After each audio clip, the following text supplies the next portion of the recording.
Hey guys, today I just wanted to do a quick overview of this lens. This is the Nikon 50mm 1.4 AIS lens. This is from the early 80s and I bought it with a Nikon f3 film camera. And it quickly became my favorite 50mm and also one of my favorite lenses, period. And the reason for that is the optical quality and the style and the ways that it renders, and especially out of focus areas and things like that. It's just got a fantastic look to it. Now, not all Nikon DSLRs will meter with a lens like this. Mostly the 7000 series and up, minus the new D7500. So if you have a full frame camera or a high-end crop sensor camera, this lens should work. Just check into that before you go buying one. They will work, but they just won't meter. But to me, that's a big deal. Okay, now it's a little more complicated than this, but the basic idea is that if you have a lens that has this sort of this silver ring that goes around, then you probably have either an AI or an AIS lens. And there's very little practical difference between the two as far as using on a newer camera.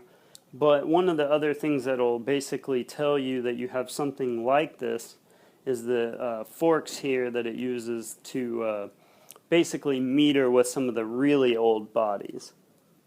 And the reason for that is the really old bodies, before there were any electronics in the lenses, they needed that to tell the camera what aperture you would set the lens to. Now, the AIS lens doesn't actually need that, but they left it on there to be backwards compatible with some of the older bodies like the Nikon F2, for example. And, do a little more research on it. There is a little more to it than that, but I just wanted to kind of point out that basically that's what you're looking at. If you see something that looks like this, probably it's an AI or an AIS lens, and there's other ways to tell as well. So do a little more research, but this lens is just one of my favorites, and I thought maybe you should see it and know a little more about that. So recently I gave a video about a couple reasons why you should not look at the D7500. If you're in the replacement for a 7000 series, like a 7100, 7200, something like that, and you're looking to upgrade, Nikon has gotten rid of the ability to use these lenses on the newest version of the 7500.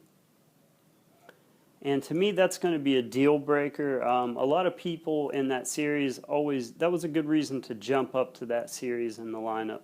Now you're pretty much going to have to go to a full frame version if you want to be able to use these lenses. And that's unfortunate. So if you're looking for one of those crop sensors, I would definitely suggest skipping the 7500, honestly.